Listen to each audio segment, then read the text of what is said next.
مشاهدينا الكرام السلام عليكم. هل يمكن أن يتحول الجهاز الحاسب الآلي إلى حقل ضخم للألغام الموقوتة تنفجر في وجه صاحبها بمجرد أن يدوس عليها؟ إنها الجريمة التي لا يحتاج صاحبها إلى أدوات حادة للقتل ولا إلى أسلحة فتاكة للسطو والسرقة، بل كل ما يحتاجه هو الدخول إلى شبكة الإنترنت واستخدام بعض الأساليب الملتوية. تدور أحداث هذه القضية حول شاب كان يلقب بالذئب. الذئب كان له صولات وجولات تكشف عنها أحداث هذه الحلقة، فأهلا ومرحبا بكم.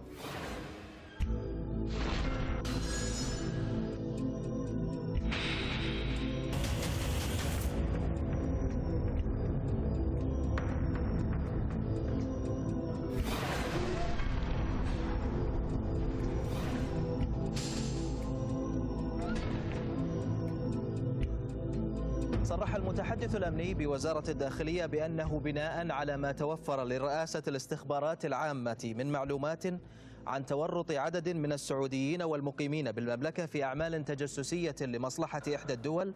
لا والله أصير جبان بالحق ولا ذيب بالباطل.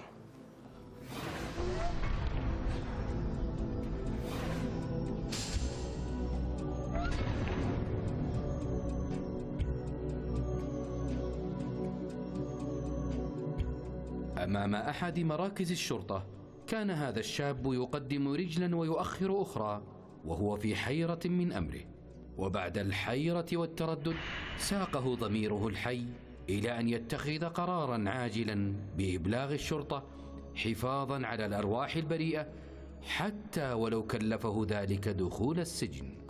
السلام عليكم. وعليكم السلام. كيف حالك؟ حالك؟ أقدر أقابل الضابط؟ ايش عندك؟ أبغى ضروري. طيب. السلام عليكم. عندي واحد بيك طال عمرك. تفضل. شكرا لك. استريح. قالوا لي ان عندك موضوع مهم. تفضل. نقدر نساعدك بشيء؟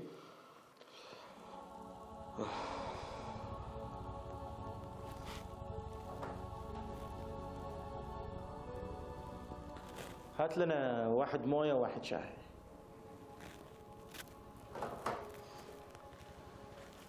تفضل. أنا ما أبيكم تساعدوني حضرة الضابط، أبيكم تساعدون الناس، أبيكم تنقذون الأرواح البريئة. أرواح؟ تفضل قول خير.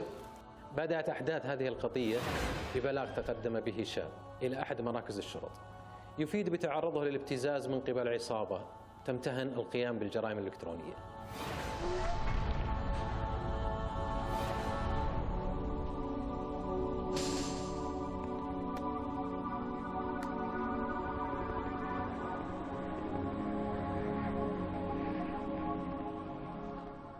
الو، هلا ابو حميد. هلا حبيبي، ابشرك دمرته، هكرت لك الموقع كامل. إذن هذا هو الذئب، شاب ذكي وموهوب يمتلك مهارة فائقة في التعامل مع التقنية وشبكة الإنترنت. تحول إلى هاكر محترف في اختراق المواقع الإلكترونية، ونظرا لقوة احترافيته وجسارته أصبح يلقب في أوساط الشباب بلقب الذئب.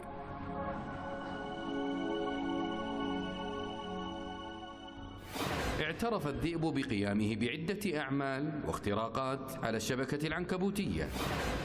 كان الذئب يقوم بهذه الأعمال على سبيل التباهي والتحدي واستعراض القوة في ميدان التهكير والاختراق، متغافلا عن آثارها الخطيرة.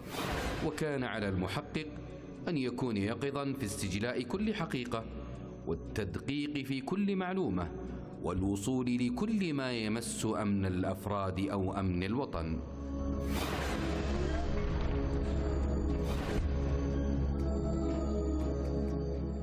اسمع حبيبي، قلت لك راح اهكره وبتشوف. اتحداك تقدر تهكره، اقول لك مقسط شركات عالميه. عجيب. اجل شركات عالميه، بنشوف يا ابو الشركات العالميه. يلا يلا. رغم خطورة ما يقوم به هذا الذئب، إلا أنه لم يكن لديه أي أهداف إجرامية أو عدوانية في بادئ الأمر، بل كانت أعماله أقرب إلى التسلية والعبث. ومشت الأيام وأنا كل يوم أخترق موقع، أهكر موقع، إلين صار عندي خبرة ومهارة عالية، إلين ما الناس قاموا يسموني الذيب. يا ذيب. هلا حبيبي. والله لا يهينك، عندي موضوع صغير. في واحد مضايق الاهل وبيك تهكر حساب. لا ارجوك يا ذيب، من هنا اسمعني، الامور انا بعدني عنها اطلاقا. ترضاها؟ لا تدخلني في مشاكل. ترضاها علي الذيب؟ اخوي تدخلني في مشاكل انا في غنى عنها. يا الذيب تكفى. ولا حول ولا قوه الا بالله. يصير خير ان شاء الله. لا تنسى. يصير خير.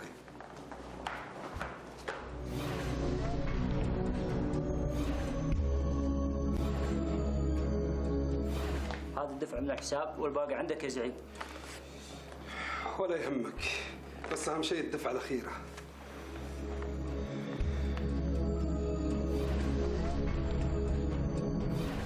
يا ناجي، فيصل. وعلى جانب تقني آخر، عصابة إلكترونية تمتهن اختراق المواقع وارتكاب عدد من جرائم النصب والاحتيال عبر شبكة الإنترنت. اسمعوني زين يا جماعة، اليوم جانا عرض مالي كبير مقابل إن نخترق شركة مالية. حلو هالكلام. اي بس يا فيصل، المطلوب إن نخترق موقع الشركة ونتلاعب شوي في المعلومات السرية.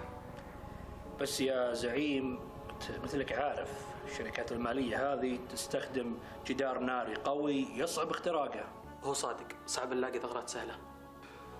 واللي اخترع وصمم الجدار الناري ما هو بإنسان؟ وكل باب ما هو بله مفتاح؟ وإذا ما حصلنا المفتاح نلوح بالفلوس تلويح لين نحصل المفتاح. وفي الحالة هذه يبغى لنا هاكر محترف وعنده خبرة باختراق الجدار الناري للشركات العالمية. محترف ولا يخاف، والله ما لها الا الذيب. وش ذيب يا ناجي؟ تستهبل أنت؟ وش ذيب وما ذيب؟ هذا الذيب يا زعيم، ما حد يخترق لك مثل هالشركات إلا هو. الذيب.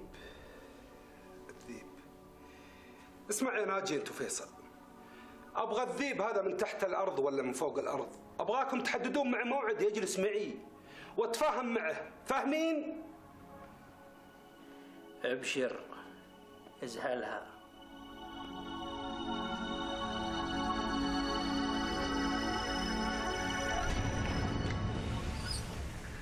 السلام ورحمة الله. يا أهلا وسهلا.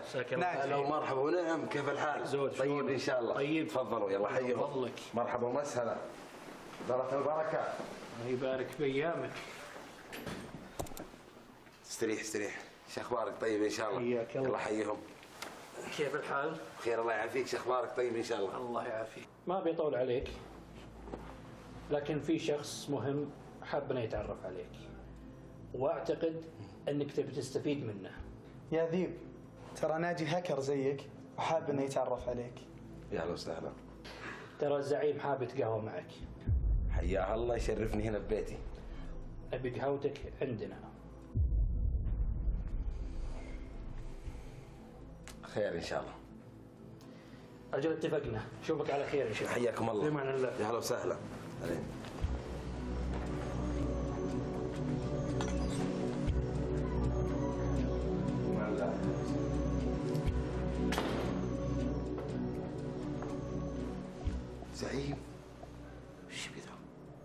عنده؟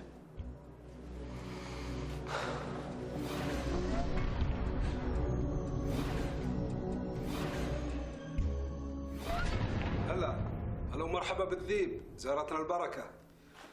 الله يبارك فيك يا زعيم. أقدر أعرف ليش جايبني هنا؟ طبعا بتعرف.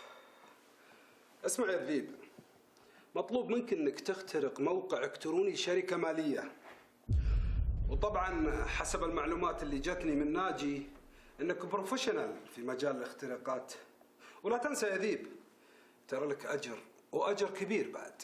قبل لا تقول أجر وما أجر، أنا مثل ذا الأمور ما أشتغلها أبدا. افا، هذا وانا اقول الذيب والذيب واسمك سابقك، هذه علومك. اسمي سابقني، بس مو معناته اني استغل الشيء هذا علشان اضر الناس. استاذن. هذا ذيبك يا ناجي؟ هذا ذيبك البروفيشنال واللي قاعد تتمدحه عندي؟ هذا الذيب يا ناجي. اسمعني زين يا ناجي، سم طال عمرك. تلحق الذيب حقك وبالهداوة تستدرجه. إن نفع، ما نفع تجيبه لي وغصب عنه يوافق. فهمت يا ناجي؟ ابشر، خلها علي.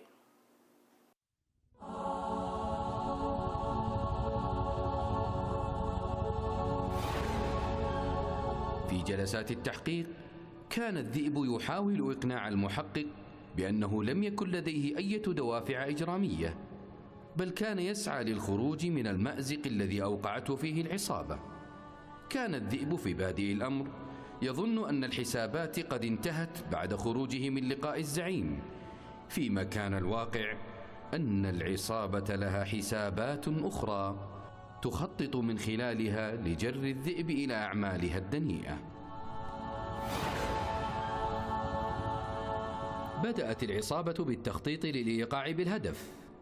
قام ناجي بمراقبة الذئب ومتابعة تحركاته حتى توصل إلى معلومة هامة مفادها أن الذئب يتردد باستمرار على موقع أحد الألعاب الإلكترونية على شبكة الإنترنت. وش العلوم؟ كله تمام، أنت كيفك؟ شو أخبارك؟ وش أخبار خويك الذيب؟ ترى من زمان حنا عنه.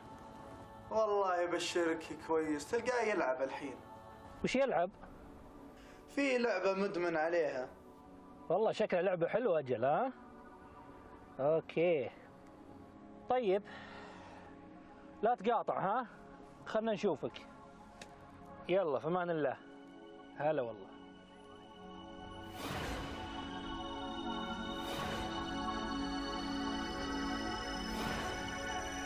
لم يتوانى ناجي في الدخول إلى اللعبة عن طريق الإنترنت، وبدخوله إلى الموقع بدأ البحث عن الهدف، وأخيرا عثر عليه مشتركا بلقبه المعروف. قام ناجي بالتسجيل في اللعبة بمعرف نسائي. رباب، نقبل. وبمعرفه النسائي تمكن ناجي من اللعب مع الذئب عدة مرات.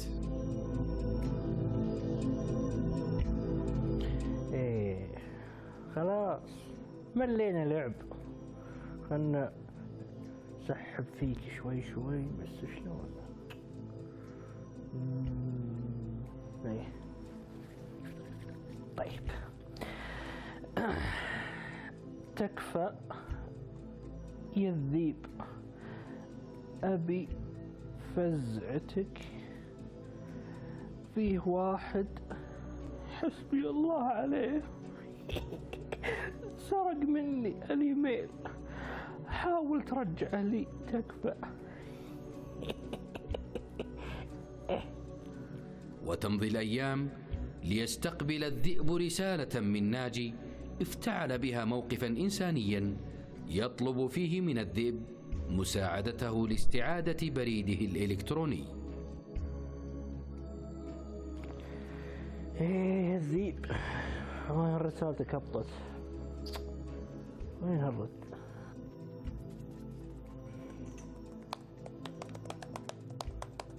اخلص يا الذئب. انجز يا الذيب.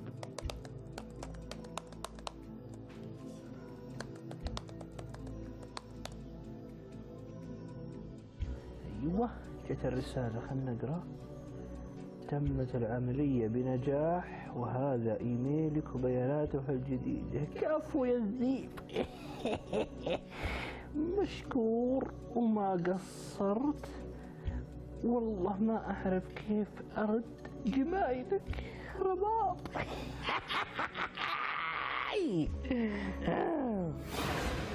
ابتلع الذئب الطعم، ومع تدفق رسائل الغزل الإلكترونية تطورت العلاقة بينه وبين الصديقة الموهومة لتصل إلى المحادثات الصوتية. مرحبا يا الذيب، تسمح لي أمسي عليك؟ اسمح لي امسي. عفو عليك، احلى مسا منك. المثل يقول رافق الذيب ولو أكلك، وباين عليك رجال حلوة رفقته. يبدو أن ناجي وعصابته وصلوا لنقطة الضعف عند الذئب، لتبدأ قصة حب مزيفة سرعان ما آتت أكلها. يا الذيب، ما تحب تسمع صوتي؟ لا والله احب، اصلا ما احب اسمع الا صوتك يا لبا.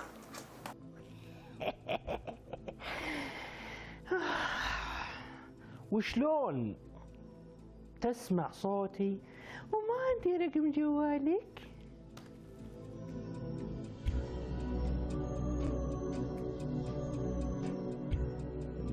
ايوه ايوه. والله جبناك.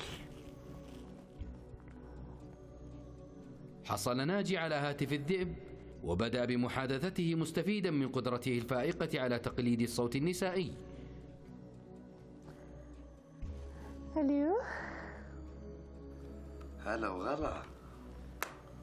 هلا والله. يا بعد عمري ولا فديت هالسود. فديتك يا قلبه. يا بعد عمري والله. وبعد سيل من كلمات الإعجاب والغرام تمكن ناجي من الاستيلاء على قلب الذئب، فأصبح الذئب رهن إشارة صوت ناجي. استطاع ناجي بخبثه أن يستدرج الذئب بمعسول الكلام، فيما كان يسجل ضده بعض المكالمات الهاتفية ويحتفظ ببعض الصور الخارجة عن حدود الأدب.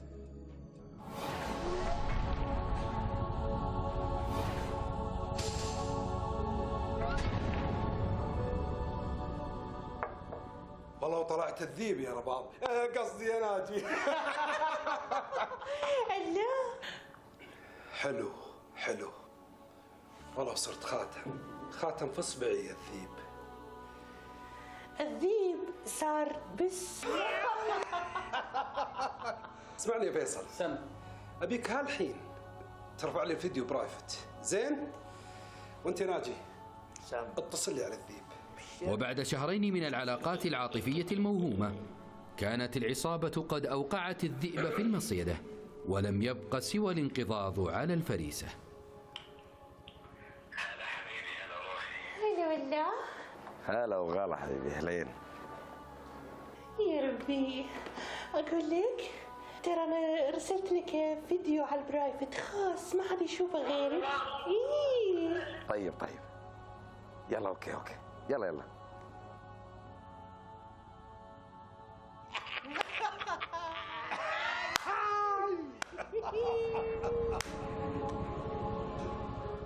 حيني الذيب. دخل الذئب مسرعا إلى الفيديو قاصدا إشباع رغباته، وما إن فتح الفيديو حتى فجع وهو يشاهد المشهد. وش المصيبة اللي طاحت راسك يا ذيب؟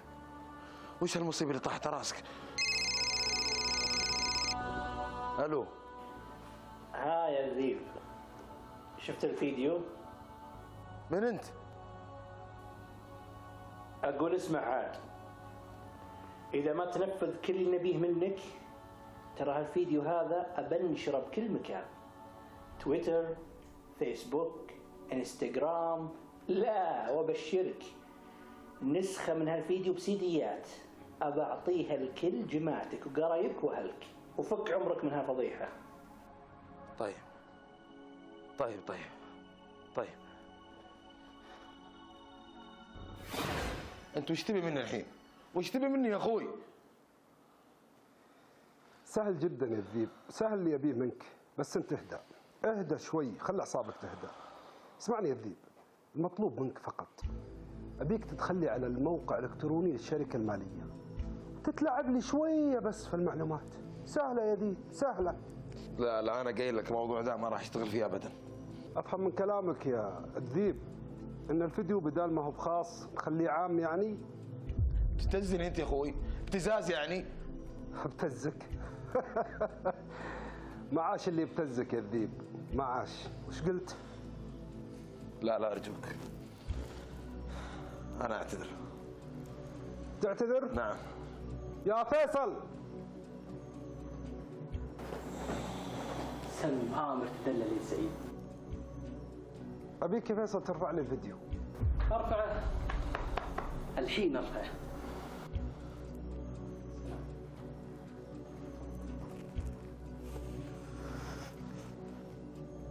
ومع كل أسف رضخ الذئب لابتزاز العصابة وبدأ ينفذ ما طلبوا منه.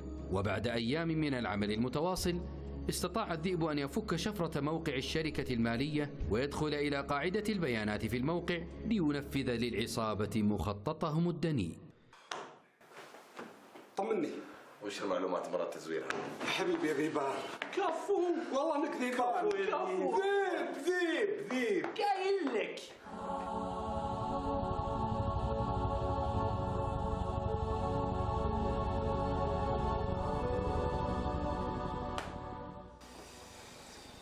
كفو يا الذيب. اعتقد اني سويت المطلوب مني. باقي ذا الحين المقطع والتسجيل الصوتي. ما قصرت يا الذيب، انا اشهد انك ذيبان ولا يهمك. المقطع والتسجيل الصوتي كلها بتصير عندك وبنشيلها. فيصل سم اجمع لي مقطع والتسجيل الصوتي كله وحطها له في فلاش، ولا تخلي عندنا ولا نسخه، اعطيها كلها. يستاهل ذيبان.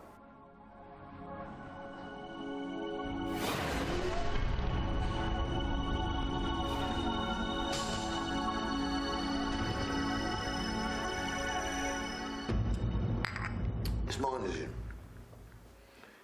إذا هالمهمة نجحتوا فيها هقوتي ما تحتاجون أي شغل بعد كذا أبدا. مهمة؟ طيب وش المطلوب؟ المطلوب اختراق بعض المواقع الإلكترونية الحكومية الحساسة، وفهمكم كفاية. إيه بس المشكلة، خلنا أكمل كلامي. حنا بدورنا ما قصرنا، حاولنا نخترق هالمواقع لكن عجزنا، صعوبات كبيرة. هي بس الدخول على هالمواقع صعب جدا. بعدين انت بينا نجيب لك معلومات امنيه حساسه يترتب عليها تفجيرات وما تفجيرات وننكشف ونصير منظمه ارهابيه.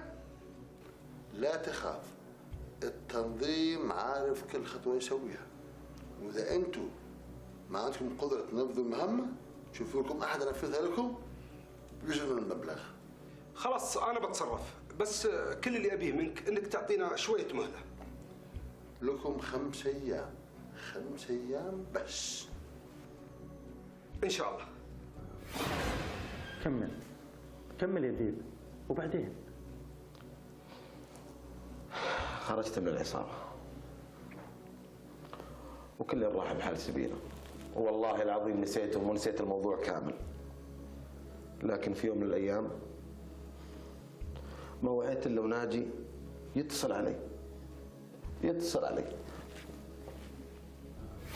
ولأن خطوات الشيطان طويلة فإن القصة لم تنتهي عند هذا الحدث، بل كان هذا الحدث مقدمة لأحداث أشد وأشنع. ناجي دق لي على الذيب. بشير.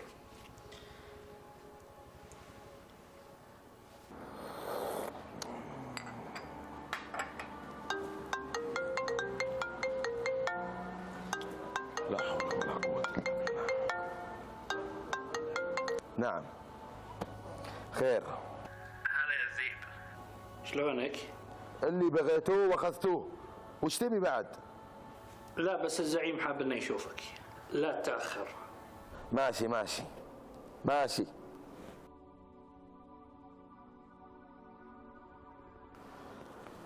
لا حول ولا قوة إلا بالله.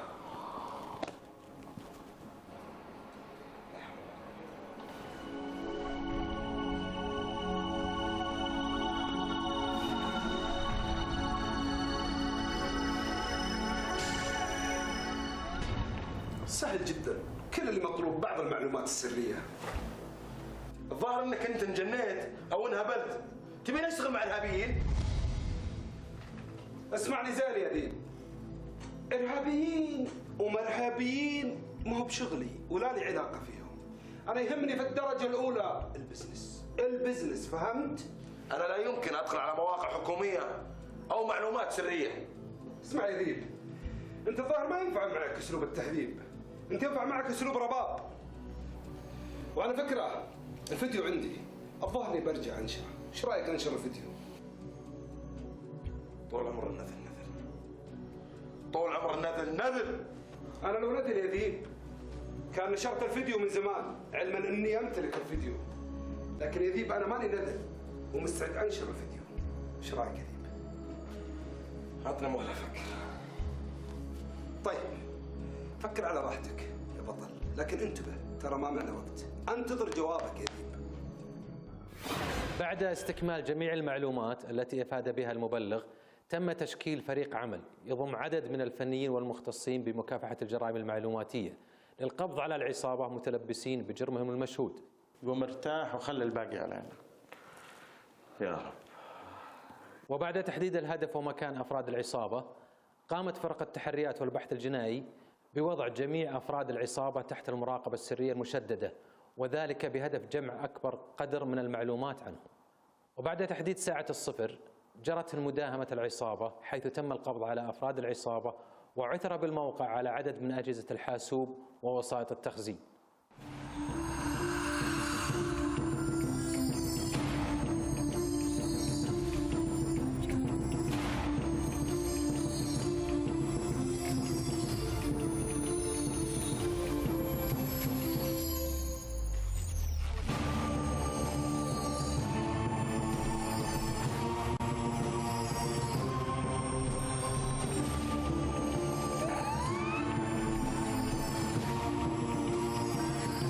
هنا في مختبر فحص جرائم الحاسب الآلي تم إجراء الفحص الدقيق لجميع الأجهزة والوسائط التي عثر عليها في موقع العصابة، كما تم فحص مقطع الفيديو المسجل ضد الذئب وإثبات قيام المتهم ناجي برفعه على شبكة الإنترنت في نفس الوقت.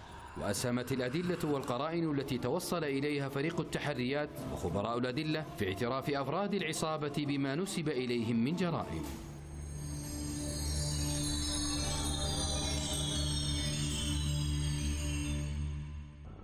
بعد ظهور نتائج معمل فحص جرائم الحاسب الآلي، تم التوصل إلى عدد من الأدلة والقرائن التي تفيد ارتكاب العصابة لعدد من الجرائم الإلكترونية، مثل اختراقات مواقع إلكترونية وتزوير قواعد بيانات وابتزاز رجال ونساء والإيقاع بهم.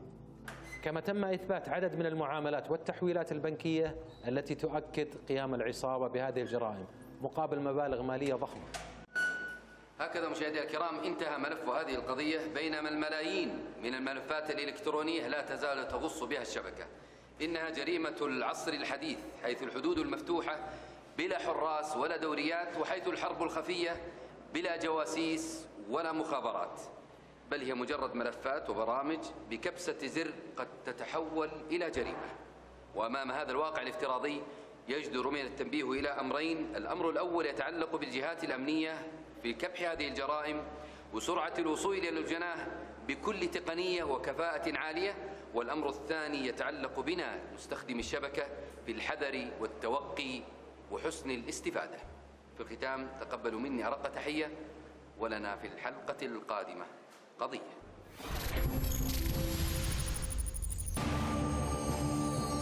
نروح البقالة الصغيرة طقطق عليه شوي ونمشي. وقف بوس تاخذ الطلق.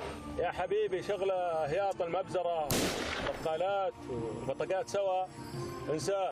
الظرف هذا لا قصة.